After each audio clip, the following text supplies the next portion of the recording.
présente, c'est Soulaf avec vous. Aujourd'hui, on va réaliser ensemble la recette des pains panini fait maison farcis au poulet. Une recette très facile, très simple. La recette du pain panini va vous prendre un petit peu de temps entre la levée et la cuisson. Mais la cuisson, ça ne va durer que 10 minutes. Alors directement, on va commencer notre réalisation.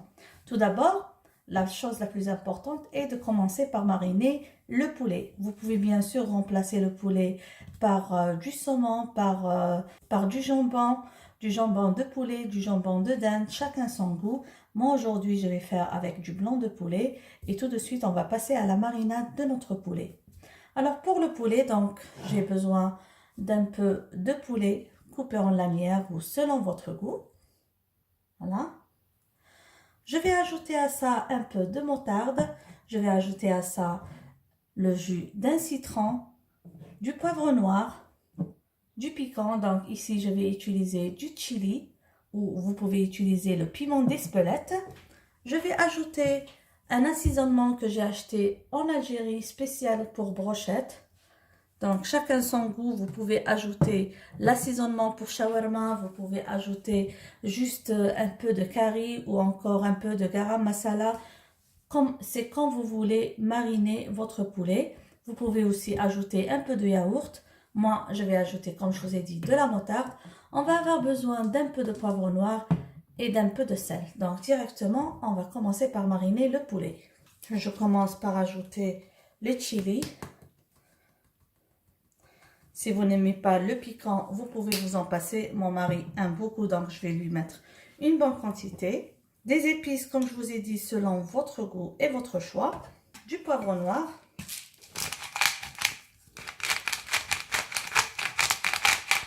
Un peu de sel.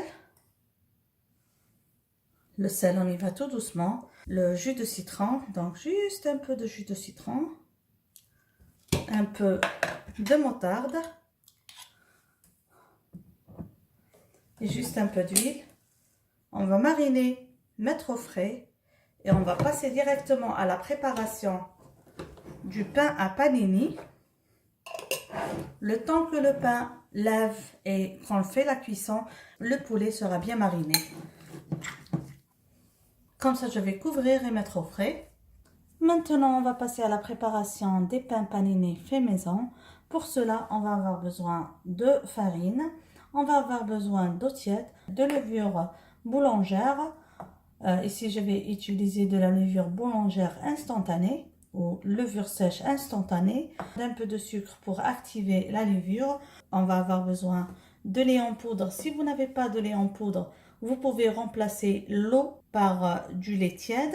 On va avoir besoin d'un peu de sel et d'un peu d'huile. Moi, je vais utiliser de l'huile d'olive extra vierge. Vous pouvez utiliser de l'huile végétale. Pour ce pétrissage, je vais utiliser le Thermomix pour aller rapidement, mais vous pouvez toujours faire ça à la main dans un sachet. Je vais vous mettre le lien en haut et en bas dans la boîte de description. Quand vous pouvez faire le pétrissage dans le pétrin. Je vais commencer par activer la levure dans un peu d'eau avec le sucre. Donc vous pouvez faire ça quand vous avez l'habitude de le faire dans un verre d'eau. Comme ça. J'ajoute à ça le sucre. Et je vais activer 2 minutes, vitesse cuillère, à la température 37 degrés. On met le couvercle. 2 minutes, 37 degrés, vitesse cuillère. Voilà, la levure est bien activée. J'introduis maintenant la farine. J'ajoute le lait en poudre. On va ajouter à ça le sel. Une petite cuillère à café. On ajoute l'équivalent d'une cuillère à soupe d'huile. Tout à l'heure, j'avais ajouté 50 ml d'eau pour activer la levure. Maintenant, je vais ajouter 100 ml d'eau et voir si ma pâte a besoin d'encore plus d'eau. Je vais encore l'ajouter tout à l'heure. On fait maintenant un pétrissage pendant 2 minutes. On verra après ces 2 minutes si notre pâte a besoin d'encore un peu d'eau et on continue le pétrissage. Donc 2 minutes. Comme vous voyez, ça c'est 200 à 150 ml d'eau. Là, je vais ajouter les 50 ml restantes. Donc 350 g de farine avec 200 ml d'eau. Je vais encore pétrir 2 minutes et voir ma pâte. Si elle a besoin encore d'un peu d'eau, je peux introduire mais après par cuillère à soupe jusqu'à avoir la consistance voulue. Comme j'insiste toujours, on peut vous donner les mesures exactes d'eau et de farine, mais ça va toujours dépendre de votre farine. Des fois, la farine, elle absorbe beaucoup l'eau et des fois, elle absorbe moins. Comme ça.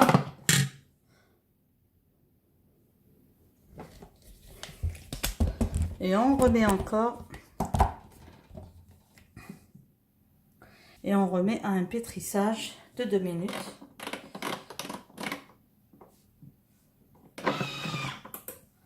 Vous voyez, ma pâte est bien pétrie.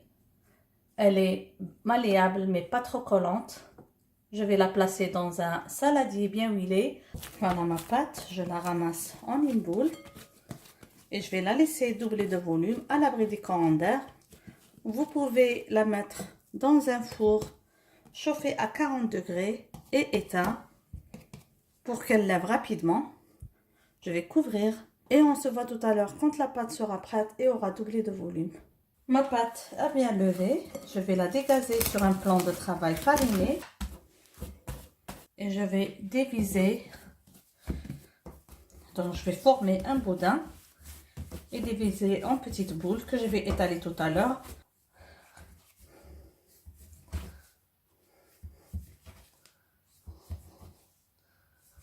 Comme ça. Moi je vais peser pour que les boulettes soient à la même taille. Alors j'ai pesé des boulettes de 100 grammes comme vous voyez. Et on va, là je vais juste plier pour rouler. Voilà. Je mets de côté. Donc comme je vous ai dit, je plie à l'intérieur et après je roule en une boule.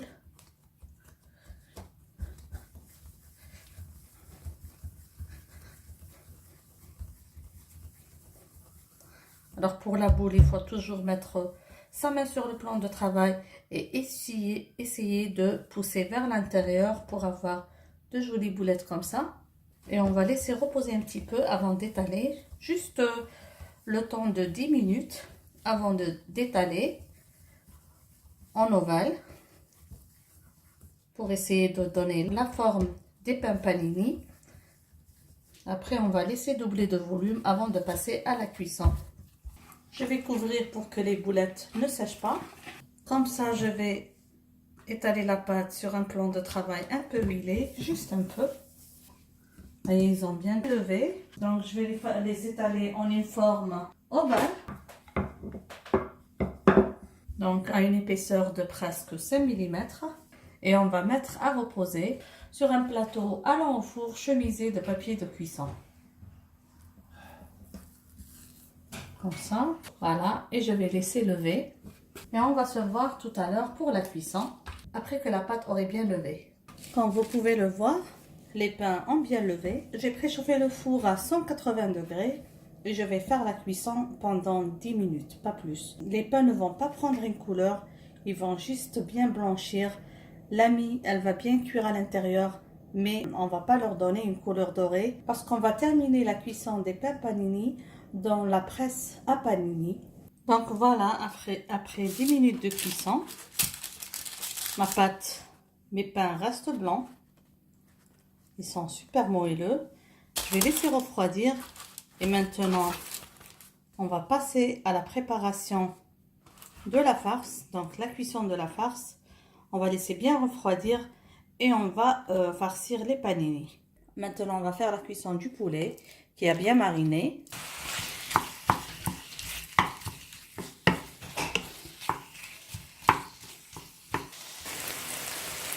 On s'assure que le poulet est bien cuit et on va retirer du feu. Maintenant, on arrive à l'étape de la garniture des pains panini. Ça va être selon votre goût. Moi, comme je vous ai montré, je vais utiliser du poulet mariné bien piquant. Je vais ajouter des rondelles de tomates, de la salade, de la mayonnaise, des carrés de cheddar. Vous pouvez ajouter par exemple de l'oignon rouge. Comme moi, j'aime beaucoup l'oignon rouge. Les miens, je vais mettre de l'oignon rouge dedans. Vous aurez besoin de la machine ou d'une presse à panini. Si vous n'avez pas l'appareil pour panini, vous pouvez toujours faire ça sur une poêle et presser avec une large spatule. Et directement, on va passer à la garniture des panini. On va ouvrir les pains à panini.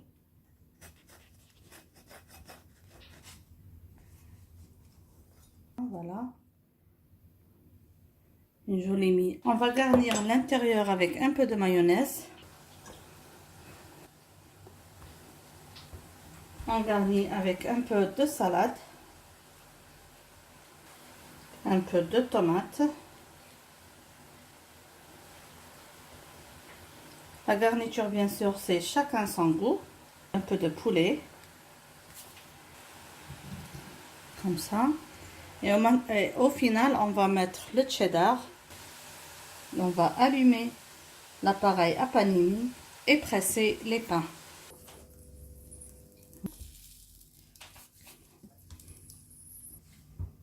Voilà, je presse tout doucement. Je surveille bien sûr que c'est pas brûlé. Donc voilà, c'est prêt. Nous, on va passer à la dégustation. Je vous dis merci mes amis de m'avoir suivi. N'oubliez pas de vous abonner à la chaîne si c'est la première fois que vous vous trouvez dessus. N'oubliez pas de m'envoyer vos photos et vos réalisations sur mon email amourdecuisine@gmail.com. Sur ce, je vous dis encore une fois merci et à la prochaine recette. Bisous!